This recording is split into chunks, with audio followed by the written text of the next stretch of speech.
marketing is all about making positive change happen. Why there should be any shame in me telling who I am, what I like? If you want people to be interested in you, you've got to be interesting. And what if everybody loves it? The biggest fear, isn't it? That keeps us in. What will other people think? What if they laugh? You have to learn the rules. You have to play the rules. You have to master the rules. And then you break and make your own. So surround yourself with a bit of craziness and they will ensure that you don't shy away. When you have your eye contact with yourself, then you realize whether you're right or wrong. How are you, carving a space with the creativity and such a reflection and still managing all the ventures together? If you're a master of your time and you know what to say no to, you'll have all the time in your world to do what you want. What was those failures or setbacks that have shaped you who you are right now?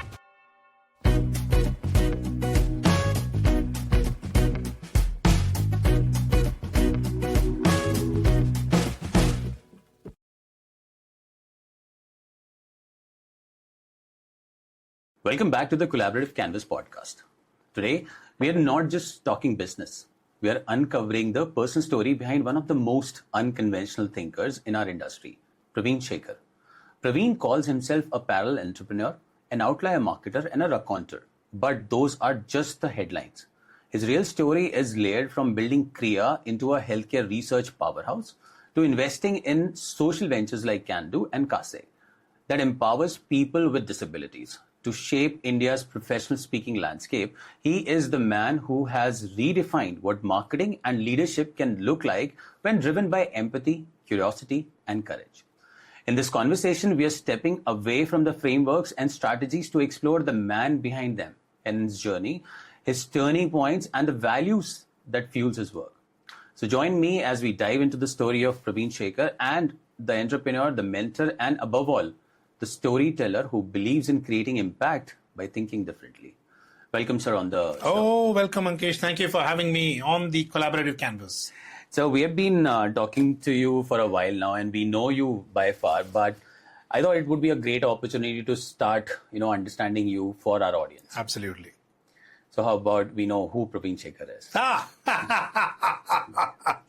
You have only one life. You've got to live it to the fullest. So if you want to describe me, I'm enjoying every single moment, including this, Ankesh, where we are having this conversation. So that's who I am. Inspiring creators is my purpose in life, and we do it through entrepreneurship. We do it through these podcasts, through whatever stream or challenge the life throws at you. And I could not disagree to this because many things we have learned from you. But now you're an entrepreneur. You've been a storyteller. You've been going to a lot of many places and doing a lot of workshops. What does in your words it mean, and how this whole journey it's taking a shape in its own direction? I love going back to the Edmund Hillary quote when someone asked him, why did you climb the Everest? His answer was, because it is there. Why do we do what we do? Because we have been given the capability to go ahead and do certain things. We have a natural penchant. And for some it is entrepreneurship, for some it is music, for some it is a mix and match of everything else. But in our quest to conform, to be a part of a group, we kill what drives us, what makes us happy. What if you unconform? What if you break that through? Really find out what drives you.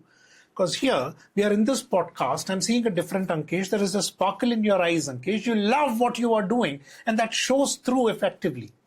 And when you find that, and you find there are several streams and you start going through it, leaving behind some of the self-limiting beliefs, Ankesh, you become an entrepreneur, you become a marketer, because marketing is all about making positive change happen, within and without. So if you ask me how and what, I would say, as the wind blows, at times so will your passion, but there is always something that's rock solid. That is something you love doing, that's something that brings you joy. Spread that joy.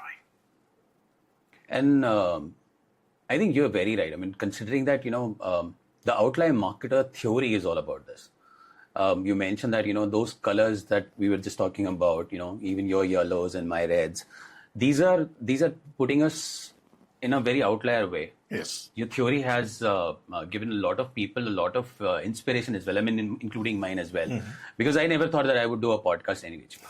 But realizing from those events that we attended together, and when you prompted us to do certain things which are different, we were like a shy away kind of a guy. What if I asked this question? How would it work out? I think if I really have to look back and realize, what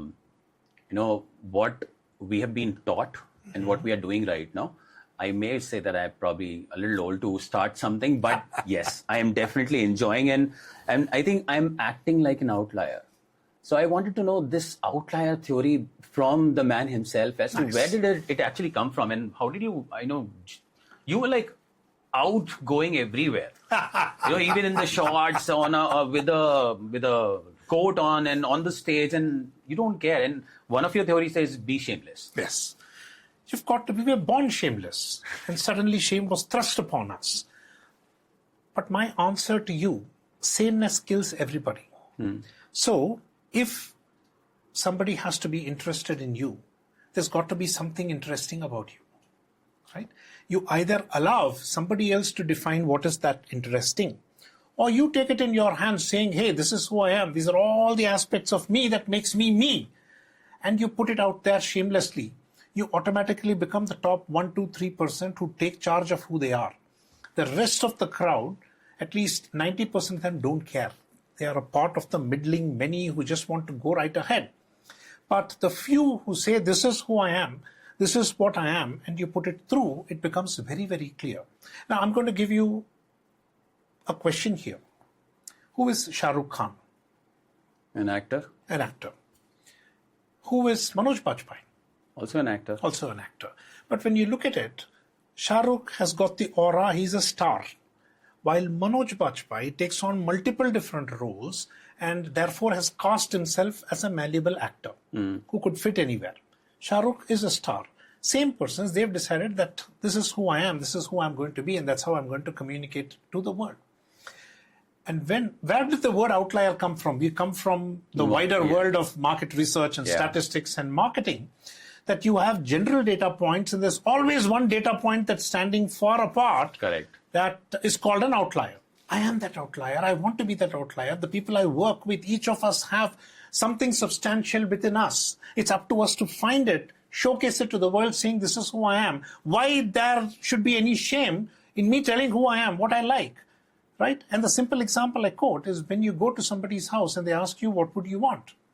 If your answer is anything is okay, fat chance you're ever going to be an outlier. But the minute you say, hey, this is what I want, this is who I am, this is why I want it, and next time you come, they will remember.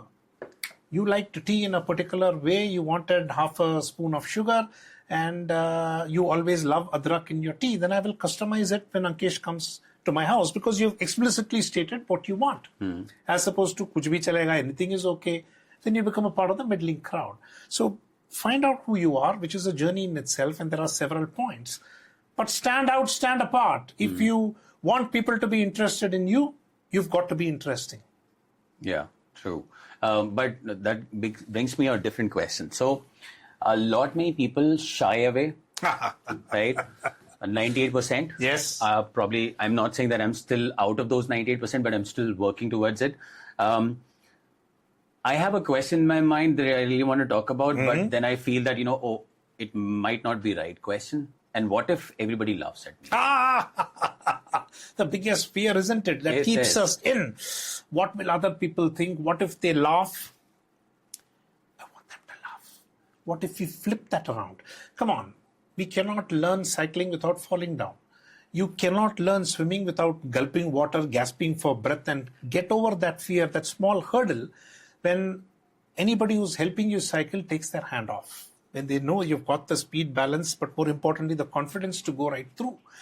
And my job, my purpose in life is to inspire creators, jump over that hurdle, because the minute you break out and come, it's a loop that goes on.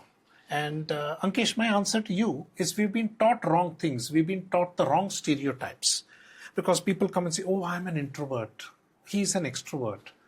Well, what if I tell you that I'm an introvert myself? You wouldn't believe. I will never. Yeah. It's a switch all of us have. Yeah. I will turn it on when it is required. I turn it off when I don't. There are times when I want to be by myself, when I'm on a creative quest, I'm on a long journey. I switch it on and turn myself into an introvert. When I'm out there in a conference, when I'm out there pitching, meeting people, networking, because that energy comes in. And energy always resonates. You go and try giving energy to a dead room, nobody responds, your energy is also going to die. Exactly. But when you turn the energy and there is one echo, one resonance that comes through, two join together, three makes a crowd, and then suddenly people want high energy, and then you start attracting such people. And no wonder why most of those organizers love you, because that's the energy gets created. So considering that, you've been part of those earlier influencers in the industry, and a lot of unconventional marketing was not on the picture those days. I mean, you have to go by the books. You have to be the Philip Kotler of the world. Yes. I was looking at one of the recent podcast episode from Nick Hague. I think it's called the World Greatest Thinker podcast. Nick was interviewing Philip Kotler himself, and he mentioned about 4 Ps. And there's another shift in the 5th P, and that 5th P is conventionally different than all the 4 Ps. Mm-hmm. So considering that you come from those era where people just go by the books, how did you change that story from there, and how people started approaching you? Right. So there's no going against this particular rule, that you have to learn the rules, you have to play the rules, you have to master the rules, and then you break and make your own rules. So it's a rite of passage that you will have to conform at some particular point in your beginning stages, that because it's templatized, it's a process, you can't talk anything other than the process, there's no scope for newer ideas, you don't have enough experience, etc. So you've got to, even if you have to fake it, have to go through that conformity, add enough value that they know, if I give it to Ankesh, he or she will do it. Ankesh will do it. And at that particular point, when you've added value, build trust, then you come and say, hey, I've got this different idea. But you don't tell the idea, you show the idea. When you've made something and you convince the right powers that be, then they take a chance on you. And it's up to you how you would want to go ahead with. Very simple example that happens in most of the Indian households, that you get this rank and you will get that cycle, you will get the bike, etc. Now convert that into an office, because it's the same mentality that goes, that you've proven yourself here, I'm happy to give you that allowance to take that risk. But we need to continue to take that risk, and we need to show, not tell, which is why ideas are dime a dozen. Can you act on it? Can you show something to me that we will go? And I'm going to give you an example here. 15 years ago, when website development for a corporate was a really big project, a software development lifecycle type, for my company, Kriya, we had shortlisted 3 vendors, and the first vendor came in and pretty much put on an act. Do you know how big we are? Do you know how many logos we've worked with? It's a privilege for you to take us on as a... Thank you. The second guy came, had no clue about... He had not read the brief, he had not seen our website. He tried to ad-lib his way that he will somehow do some jugaad and get. And the third company that came, plugged it into the projector, showcased our website, pointed out hotspots and the problems and the wordings and issues that were there, told us where is the world heading, what we would need to do, and then showed us a wireframe of our website and a sample design of how our website should look like in our branding colors. So in a way, they came prepared with a sample size. Yes, and they showed how my future could look like for my company. Whom do you think would have got the order? Of course. But how many take that small step towards me? How many steps do we take towards finding out who we are and stamping that out there? We shy away. Why do we need to shy away?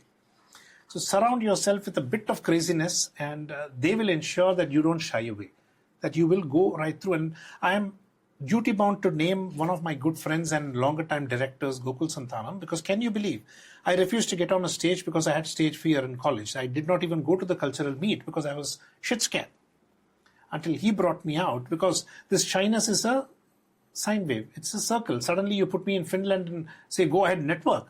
I don't know the language. I don't know the people. There is going to be a bit more of that shyness that comes right through. So you need people who know your potential and will somehow get you out, save you from yourself. And that reminded me, my class 11th debate was all about, so I picked up this Hindi debate called Naitikta and Naitikta, Ek hi sikke ke do pehlu hain. I prepared the entire script, I learnt it by heart, I performed myself, because people used to tell me, go and perform in front of you by, facing yourself on the mirror. So you'll know exactly where you're fumbling. And when you have your eye contact with yourself, then you realize whether you're right or wrong. I did everything which can, put me in front of the face and, the moment I step on the stage, I just remember the topic and I forgot everything.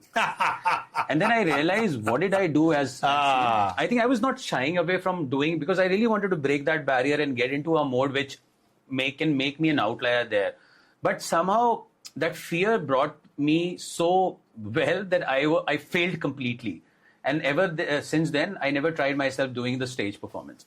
But I remember one fine evening when I have to address the entire team. And that was after almost like 18, 19 years back, 20 years back. I was just given a mic and just get the crowd in the line. And I was like, okay, that's the fair chance. If I lose now, then I would never able to get myself back onto that. And when you're saying all those things that, about how people should take those challenges, you can switch on your introvertism or you can switch on your extrovertism. I can go back into my own past 25 or say 30 years of my life when I actually did that. So I think it is all about, how you psychologically prepared yourself. Pretty much. A lot of many people say, and I would ask this question to you, Praveen, play on your strengths. But then there are a lot of weakness. How would you actually identify your strengths when you're filled with crowd who would say that you're doing wrong, this is not right? To a large extent, our schooling system, Ankesh. Where you've scored a 80, 90 in math, you've scored a 50 in physics. And the parents and the entire economy, everyone around, environment will break it down that somehow get that 50 to 60, 70. They're not factoring that I'm really good at this particular part. I can become better. I can become the best. I can use that as my part. No, you got to be balanced and growth. What is this balanced and growth? Right? We are not into investments. And I will do the equity play. That when I know I'm really good, the market is hot, and this is my core topic area, I will go right ahead with it. Right? In business terms, if my weakness is finance, but you say I need to be a balanced CEO, I need to understand everything, I need to have A+ in everything else. Well, who's going to be thinking about the business? Who's going to be thinking on the business if I'm going to be so much into the business? Yeah. Right? That's my part. It's a schooling system that we all conform to. Right? Am I the best financial expert? I've got multiple companies. Hell no. I've got professionals who are really good at that, who may be very bad in public speaking or team or whatever it is, but they are really good at it. It's their job to do it. Right? So that would be my take onto it. And an analogy here on the introverted, extroverted front. Ankesh, what do you do with your mobile phone the whole day? You're on the phone, you work on the phone. What do you do with your phone? Sometimes I check my emails, then sometimes I check my Instagram. Sometimes I keep a tap on how my podcast overall on the social media is doing. What best can I do? Find out strategies. You don't talk on the phone. That's the least I do, because most often I am actually talking to people, in the relation. So if I really have to see my mobile, it's more like an asset to me rather than just Beautiful. What happens to your mobile in the night? Sleeps. That's exactly what is the switch. That you need to know when to turn the mobile phone on, which is your extrovertedness, but when to turn it off to go back and recharge yourself. That's the analogy that I would use. And it doesn't have to be in the night. There could be multiple recharge points based on how your battery levels are. Yeah. That's a great analogy, because yes, I mean, sometimes you get so tired that you really wanted to switch yourself from more. You mentioned about Kriya, that, your business, and it is now a big powerhouse in terms of, the clients it is serving and the amount of work that you guys are doing, and pretty well respected into the insights industry. What are those toughest challenges that you actually build upon, and, what lessons which are still guiding you at this point in time? Because as an entrepreneur, we are facing those challenges nowadays. I mean, and you have been into this industry for more than 30 years now. So initial challenges and... I can tell you very well, I had a teenage pregnancy. Before Kriya was Kriya. In 2000, I launched eResearch India. Newspapers covered it, a big bang launch. 7 months later, it was dead. Because I launched perhaps one of India's first online research agencies, when internet penetration itself was abysmally low. Yes. Right? I was way, way, way ahead of the curve. But as an entrepreneur, there are some loves that keep coming back to you like old girlfriends. You can't forget that particular ex. And so for years, I was, talking to my wife and saying, I could have done that. I could have done this. What could I have done? After several years, my wife's an entrepreneur as well. She turned around and said, Praveen, you either do something about it or shut up. So therefore started the Kriya journey that almost a decade later after my debacle, it was reborn with online research and healthcare being the core part, then as well as even now, 15 years later, there is a data paucity. There's a paucity of good quality, relevant data as far as healthcare is concerned. Let me not even go into the B2B, B2C space, but here, this is defining stuff. Who sells what is the propensity to buy, where should I set my hospital, when is the next billing cycle going to come, who is the decision maker authority in the Indian healthcare system. And they've had a lot of naysayers because why don't you go to the US, why don't you build something there? Sometimes you hit pay dirt because for 10 years we were building it in India and of course nearby places, but we still are the best as far as the Indian healthcare reach is concerned. COVID happened. Suddenly everybody had to do online. Because the first couple of years were very, very tough, Ankesh, because we had to do a lot of education selling. We had to tell them what it was, we had to tell them how it was, answer all their questions, how representative is it. I said, you were doing face-to-face for the last few years, how representative it is. Do you go and check what your field interviewer is doing in that garden sitting out there? You know the truth, I know the truth. But you want me, because it's online, to do a 250% validation, I will do it. Will you buy? Right? So education, selling. And the same thing is repeating now with the newer technologies. Gen AI, will it work or not? Synthetic data, will it work or not? So it's a cycle that we are a part of. But education selling was a huge, huge challenge until for a period we had to give up on Indian clients and go fully outside. Research was still inside, Ankesh, because the education part of selling was 80% of the sales, which means the ROI is going to sink completely. But abroad, we didn't have to. And everybody now, it's again a jackpot. Everybody wants to get into India. We are the most populous. We are the biggest consumers of, be it consumer electronics or medicine. Yeah. So Kriya is sitting pretty as, to a larger extent, the big daddy of them all, having invested 15, 16 years in building and validating this phenomenal database. Yeah, I mean, in fact, you made a very right point. This 80% of the selling is basically, educating the clients. And precisely, you're doing it for the third time. One, the healthcare research, then it came the online, and now it's all about AI. Yeah. But other than that, if you guys don't know, we have been talking to Praveen for almost a year now, and we realized that Praveen is very much distributed in multiple things. He's not just the founder of the Kriya, but he also runs a social impact organizations called Kandu and Kase. How about those? Can we have a glimpse of what exactly? Sure. So after my exit, I took a break, and my wife and I decided that we also got to do something different. And therefore was born a trust, a non-profit trust called the Social Catalyst, which then started ideating and investing in a whole lot of other startups as a CSR initiative. My wife Anu is an entrepreneur. She's a social entrepreneur, a social worker by training.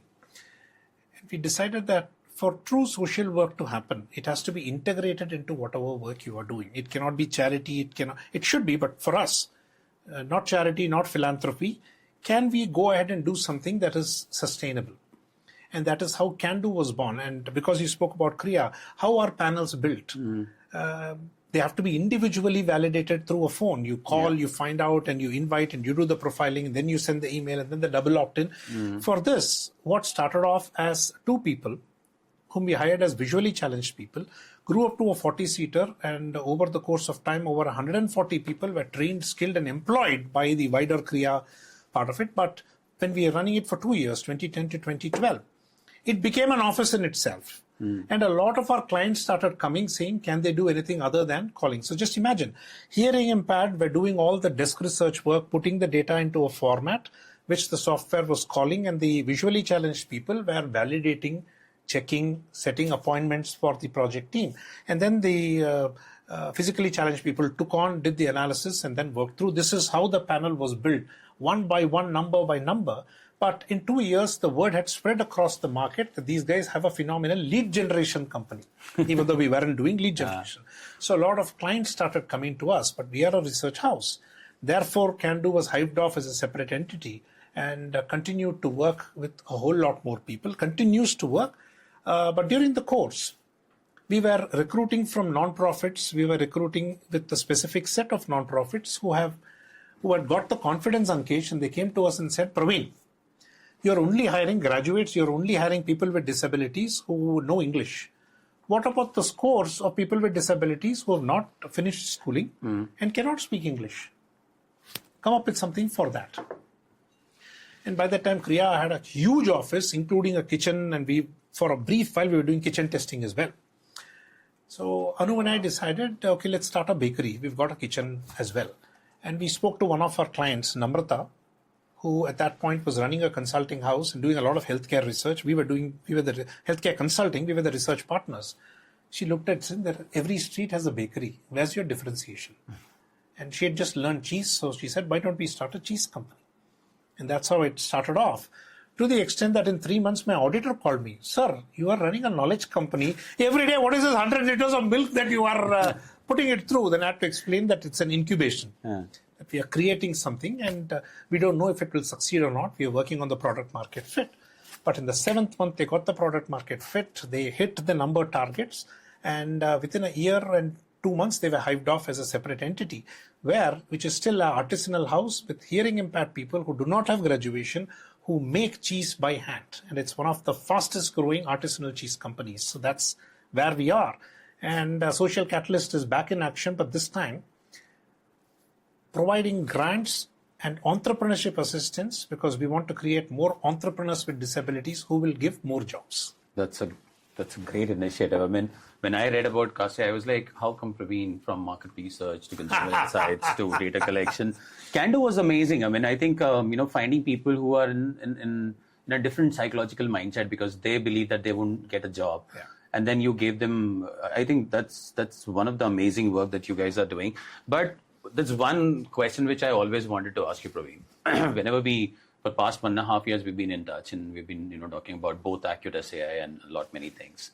I am struggling to manage collaborative Canvas and Acute at the same time. How are you, carving a space with the creativity and such a reflection and still managing all the ventures together? The worst excuse anybody can give you, don't take this BS, is I don't have time. They choose not to invest that particular time in that activity. Everyone has time. Everybody has time. It's a lie. It's a stereotype excuse that you and I fall prey to, that I don't have time. How can you not have time? When you find something you love, Ankesh, I've been following your podcast. When you invited me over, I carved the time out to be here, isn't it? Yeah. But when you don't want something, you come up with excuses, right? Ask my wife. There's one part of the bedroom and one part of my room which has remained uncleaned for the last 6-7 months because I don't have time, right? So you see, it's the same you. You carve out time for something that you love and work with, and you tend to avoid. But bulk of the avoiding, if it is going to affect you as a person, your growth as a creative person and as an entrepreneur, you will have to shun that, right? I surround myself with positive, creative people, Ankesh, and that's an osmosis effect. That it's not jealousy, it's not envy, it's benchmarking. Hey, how do I improve? How can I help him improve? How do we work together? But the biggest part is, if you are a master of your time and you know what to say no to, you'll have all the time in your world to do what you want. And that's one of the book also says, and in fact, I remember the good old saying from my parents as well long back, stay around with the right people. Oh, you've got to. Because you get stuck with dementors, Ankesh, who will pull you down. This is nonsense. That won't work. Why are you wasting your time? Why don't you just sit? Why can't you just be? Why do you have to try all of that? Stay away from such people, right? You need your close circuit of friends. They will say the same, but more out of concern. Saying, why don't you take some steps? It's a phenomenal goal. And I'm going to give you, and for all of you, one particular tip that my book coach gave me several years ago. That announce publicly that you are going to write a book. And watch the people around. There will be a majority who will say, well, you weren't all writing a book. What has the time come to? And there'll be a small crowd who will say, wow, Ankesh, I'm so excited for you. Tell me, how can I help? I will be there to review. I'll be there to market. I'll pick up your book first. That's great. You have to write a book. You see the two types of people, 95%, 5%. You decide whom you want around you, right? The same 5% will come and rip your book apart. What nonsense, why are you writing this? But that's not negativity. They know your potential. They want you to do more, right? It's the same in entrepreneurship. It's the same in the friendship circle. And once you get that coterie, you can't let them go. Yeah. Because it's give more to get more. You are the same to them as they are to you. Yeah. And I think that 5% thing definitely worked with me. So whatever we are talking right now, I can easily think of those stories which were part of my life. So when I wanted to start my podcast, the first guest I invited never said no to me. And I was like, at least she believed that we should do that. And even if you guys actually go and watch, I know what all mistakes I did, but she patiently kept her nerves down and she was participating into it. That gave me a boost. So very right what Praveen just mentioned, that, even if those 5% people would come back and say, this is not right, you cannot do this right, they're not letting you down. They're actually helping you improve it. Yeah. And considering that, we've been talking about Outlier Marketer, we've been talking about CASA and Can Do. There's a little bit of marketing and philosophy that Praveen always carry wherever he goes. Outlier Marketer is your signature approach. Yes. Can you share a real example that have converted a challenge into an opportunity? Oh, beautiful. I'll give you a business example with the cheese company, and I'll also give you a not-for-profit example, right? With cheese, everything was in flux. Now we had to recreate the cheese here. Now this is all thanks to Namrata Sundaresan, who's the cheese maker, and Anu, who runs the entire operations. But when you have a balcony viewing seat into the startup that is forming, and the ideation and the brainstorm. So cheese, who will want cheese? At an expensive level, artisanal, it has to be the expatriates, all those here. So we'll look at the consulates, we'll look at all these people, great. How do we create a category out of it? You can't say it's another cheese because 99% of India only knows Amul cheese that you buy and spread. There are so many varieties, feta, burrata, mozzarella, ricotta, manchego, so many more. How do we create a category out of it? And then it came down to, there is something called a rennet that is used as a conversion process. And bulk of the rennet that is used is from the insides of a calf, or it's non-vegetarian for all practical purposes. Kesar here uses a fig leaf extract, so it is 100% vegetarian. So they became the 100% vegetarian. They owned that category and had a whole lot of Jain community clients come and pick up their cheese because it is the only 100% cheese. They created the category, they owned that category just by thinking, acting, being different. Classic case. How do you own that category? You create that category. So till date, they are known as the only 100% vegetarian cheese. Until then, people were not even aware that the other cheeses are not vegetarian. I wasn't either. Yeah. So that is one. The second thing is, as a part of the Outlier Marketer School, we consult with a lot of companies, most for profit, but there are non-profits that also come who obviously they don't have money. They are stuck with the same problems as for-profit entities.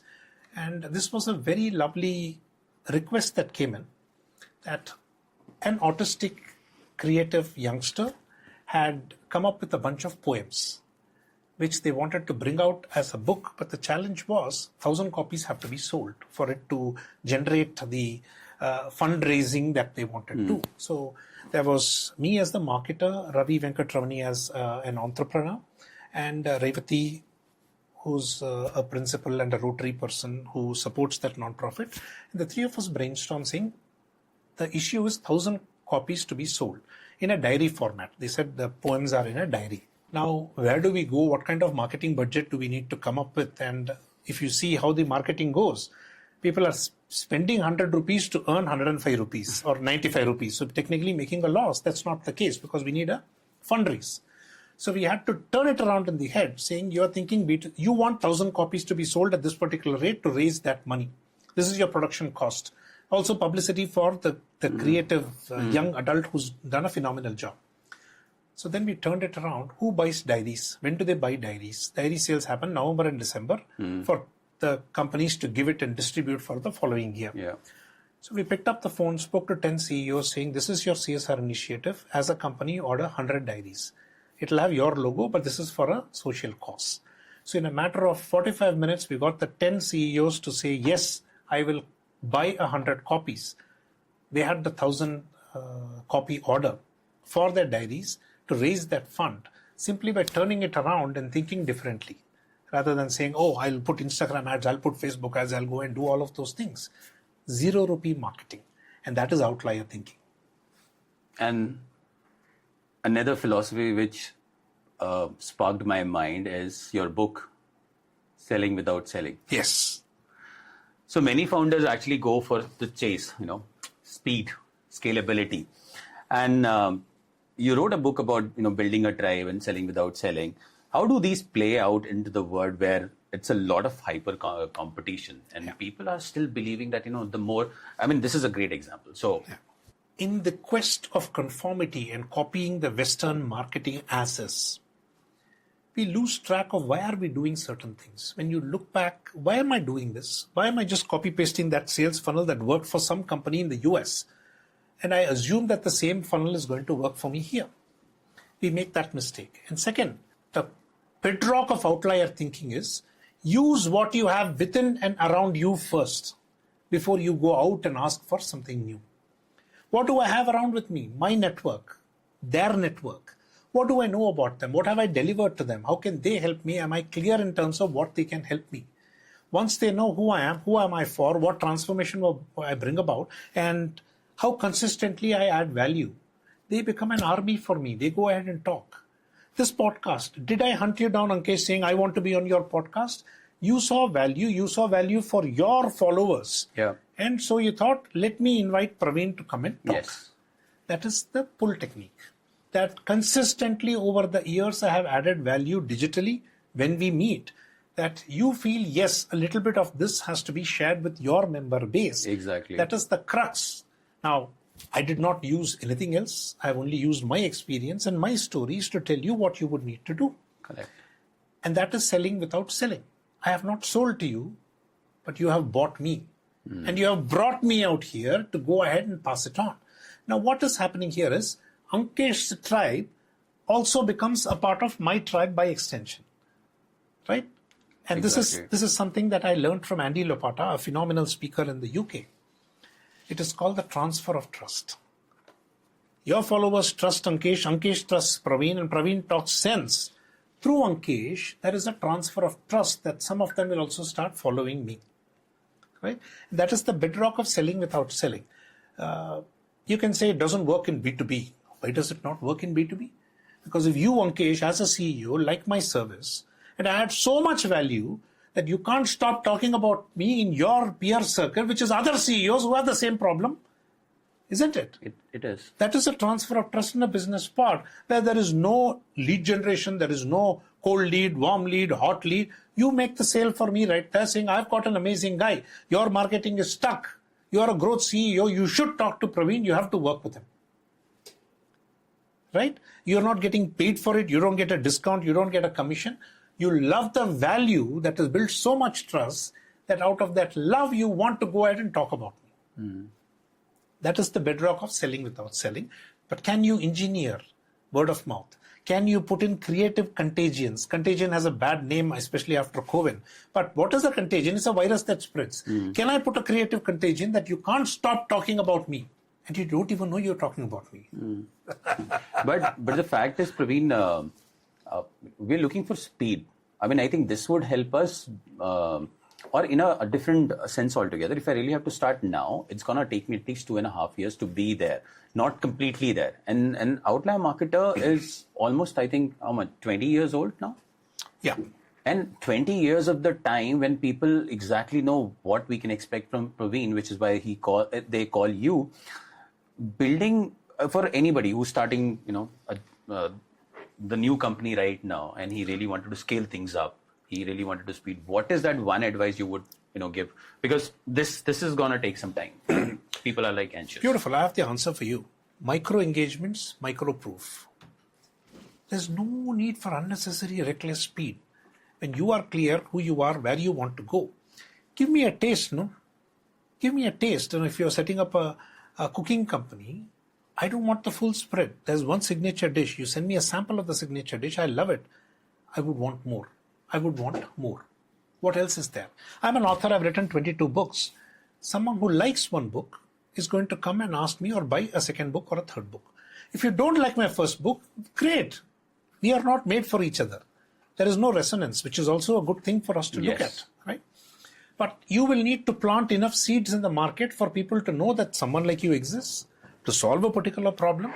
And I have that problem. At that particular moment, I need to come and talk to you. And this reckless need for speed, please reconsider. Do you really want that? And then you also want work-life balance, and you also want to complain about it. Hey, be clear what you want. At different stages of life, you want different things. Yeah. Right? So when you are clear with it, it solves a lot of issues. But I am a firm believer of show, don't tell. Give micro proofs. Be consistent about it so that people like, so I'm an outlier. I'm known to be crazy. I run companies. I consult with companies. I go on Himalayan hikes. I go swimming in the ocean. My second music album launched today. I've got 3 games that are there. Why stop? This is who you are. You love creating and you love shaking your models up because all of them tie into inspiring creators. So who's to stop you, Ankesh? And these are all micro. Am I a game developer? No. I used a professional game developer, Karthik, learned to play to develop my first game. Another person, second game, third game, fourth game, fifth game are coming. By the 6th game, they will also know me as a game developer. That crowd that wants, that I want me portrayed as a game developer will know me, right? But the first time you come up with it, then say, acha, acha, theek hai. Second time, yeah. Today, my second music album has launched called Mind It on Spotify. First one, they'll say, okay, one off. Second one, acha, when is the next one coming? Boom. That's like a lot of resonation here at this point of time because I think it's more of, how you perceive things. It's not that, of course, if I really have to build a base of 100 clients today and wanted to speed things up, I really have to start planting those micro elements to it. Brilliant, Ankesh. If you really need to. Otherwise, I would fail drastically. And then I would always, go back with those quotes from Jack Ma with that, I did 98 you're failures, right. 100 failures. And I'll tell you why. I wanted a full-fledged music production to be done 5 years ago. And whoever I approached rejected me because I was an unknown entity. They didn't know. I am known in a small sector, but there's a larger sector that doesn't know me. What do you do as an entrepreneur? You handle that rejection. Exactly. So I've got 2 micro albums ready and launched. Now when I go back, they'll say, acha, you've done it. You're not just an idea. You're not a gas man. You've actually proven you've got 2 productions that are up. Now I can look at giving you time for us to have a discussion. Yeah, great examples, Praveen. Great examples. I mean, signature dish, go present it. Yeah. 5 years down the line, they would see you as more of a game developer where you're still not being there, but you exactly know how things work. So you can advise them. And similarly, I think those planting of the seeds are definitely needed because without this, you would not be able to. We'll take just a little bit of more your personal story and lessons, Praveen. When we, as an entrepreneur, gets into multiple, or wear multiple hats, there are a lot of setbacks and failures come across. And then we really have to manage our time accordingly because we only got 24 hours. And within that, if we are spoiling our time and not giving ample amount of time to every respective, people or work that we have, we take a different mindset altogether. We believe that, we're a big failure and we don't do that. So what was those failures or setbacks that have shaped you who you are right now? Oh, quite a lot, yeah. I have at least 2 or 3 business failures every year. I'm also an angel investor. So that goes on. Early part of my career, I used to take it to heart. I used to sulk for days and not look at doing. Thankfully, I'm a part of TiE Chennai, I'm a part of Ascent and a couple of such associations where there are other seniors who've gone through the same shit that you and I have and continue to. And when they get to talk to you, they talk sense. And I've been very, very thankful to my coach, Madhuri Menon, who's retired, my mentors, J. Krishnan, Vishy, the late Durai Todla, who have taken me under their wing and given me some advice. And there have been moments when a company that I have funded, that I have stake in, is turned around and attempted to kick me out as well because of some newer people who have come in.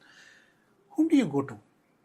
And my wife ensured my close friend Gokul flew down from Hyderabad to spend time with me, do some literal slaps and tell me that I'm no good in the sulky mode. I have to go back and fight. And I won that boardroom battle when I go on. Just imagine, he flew down from Hyderabad to spend some time with me to lift me up. And this was 25 years ago. You need to have access to these mentors. You need to show your vulnerability. I'm not Superman here. Yeah. I'm a normal human being who goes through a normal cycle.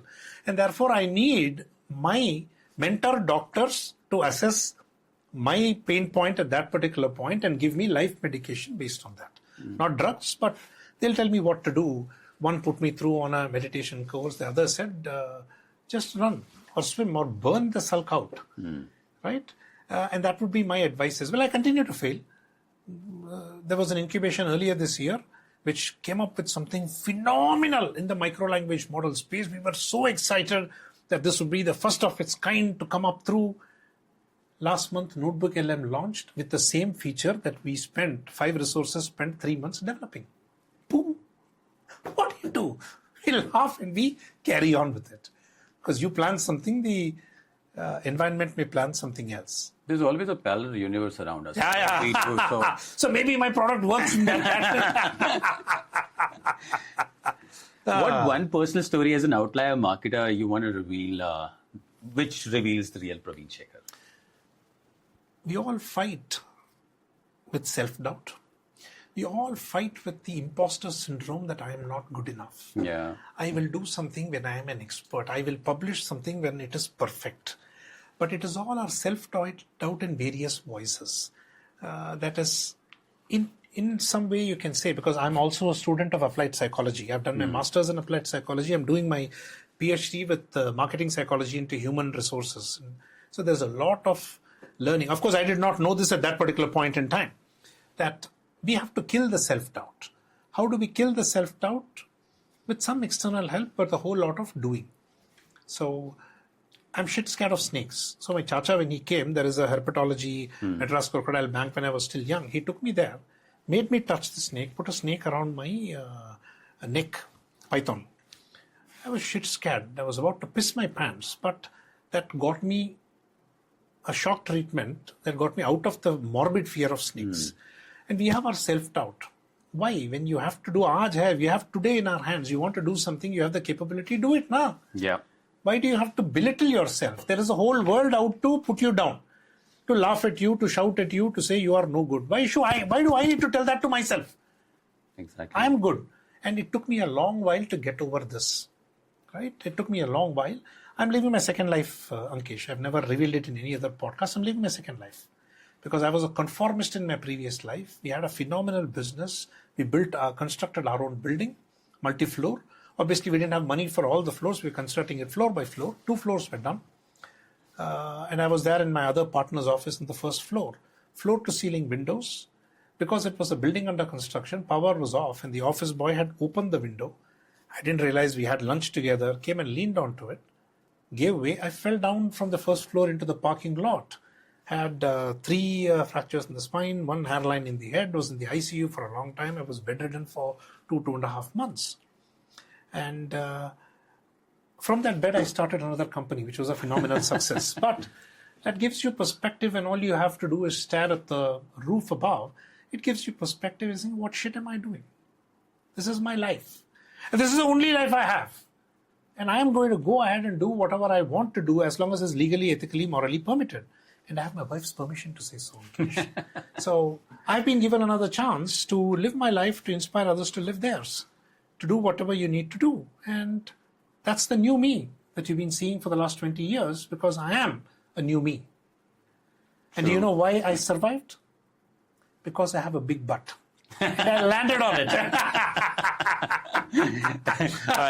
So Praveen actually got this second life because of a mishappening and the accident that happened. But what he's making the point out here is that, everybody can live that second life. It's not about, if we realize today that, we really need that me time of ours, at least in a day, we can still shape our careers or our life in a better way. That could be our second life. You don't need a mishap for that. For me, the mishap was just a trigger point. And then, for example, every year I go in for a retreat. A few years ago, I went to a retreat called Creative Ghar, run by Arun Verma. And for all of you looking in, check out Creative Ghar. I would strongly recommend it. 5 days with strangers talking about the purpose of life and what you are doing. And I had 15 strangers rip me apart for me to come up with my purpose in life. And your purpose in life changes as you age. My purpose in life is to inspire creators. You are a creator with this podcast. There are several of you entrepreneurs looking at coming up with something new, and my job is to inspire. And I did not shape it. 15 other strangers who had no idea about who I was, no image, because you shed everything when you get into that retreat, Ankesh. 15 strangers, you just need to shed your ego, show your vulnerability, accept it. Because the third day we had to write our purpose, and I've written books. I went in with my purpose, and they all said it's bullshit. How can this be your purpose? It's so narrow. Are you sure? And I was made to rewrite it on the third night and resubmit it on the fourth. And I'm ever thankful to my Nainital 1 cohort of creative Gar to help me frame my purpose, because now that the purpose is clear, Ankesh, you call me, why will I not come to the collaborative canvas? Because the whole world is a collaborative canvas. Yes. Right? You and I are going to be helping each other, not now, 20 years later. Yeah. We just don't know that yet. Exactly. We are in the present environment right now. And Praveen, how these definition of success has evolved over the year for you? My definition of success is time. I have my time. I've earned my time to do what I want to do, where I want to do, how I want to do, with whom I want to do, without regrets. And when we earn time, Ankesh, which is the biggest money you can earn, that would be my request to all of you listening in on the collaborative canvas. Figure out how you can earn time. I go offline for 3.5 hours every single day, Ankesh. Offline. Removing the watch and other things offline. I may row, I may run, I may do something, I may sit and write. Yeah. But when you cut yourself off, you realize you actually have a lot of time. True. And that's exactly what I meant by saying at least keep your 1 hour with you. Praveen has 3.5, so probably you can decide how you can earn for yourself. Praveen, I got just a few rapid fire rounds. And Absolutely. It's been a great personal story that I've ever felt that I'm all eyes and ears into. And I can really easily resonate everything, as you mentioned, because that, I think somewhere down the line, everybody lives the same life. And Yes. they get the same examples in their life. So let's understand from you in just few rapid fire questions. So Outlier in word. Unconventional. A book that changed your perspective. Purple Cow by Seth Godin and Elephant Song by Wilbur Smith. A brand you admire for doing marketing differently. Paperboat. True. Morning routine, first thing you do. Right. One crazy idea you believed in that everyone else doubted. Can do. Nobody supported it. There's a visually challenged people calling, hearing impaired working, including my own colleagues. If you weren't an entrepreneur, what would you be? Global traveler. Yeah, that's your right now. And the favorite way to recharge outside of your work? Get bored. 3.5 hours of yourself. Earn the time. So, ladies and gentlemen, thank you so much, Praveen, for making time out. And that brings us to the end of the conversation with Praveen Shekar. So, we learned a lot about, his personal journey from building businesses that challenges the norm, that create opportunity for the communities that often go unheard. Praveen's story is a reminder that entrepreneurship is not just about profit. It's about purpose, people, and perspective. What I love most in this conversation is how the weaves storytelling into everything he does, whether it is an outlier marketer, mentoring, or simply living the life full of impact. And if you think it's that proof that, when you think differently, and more importantly, when you actually act with empathy, you can shape not just your career, but the world around you. So, Praveen, thank you so much for making time out for us and giving our audience that cup of tea that they actually needed. Kick in the back. And that behind the curtain and sharing your journey, as to how this actually run, honestly. And for everyone listening, if this episode inspired you today, don't stop at listening. Take one small step towards your own outlier path. Make one time out, 2 minutes, 2 hours, whatever works for you. But until next time, this is Ankesh Saxena, and you have been listening to the Collaborative Canvas podcast, where stories create connections and connection creates changes. Thank you.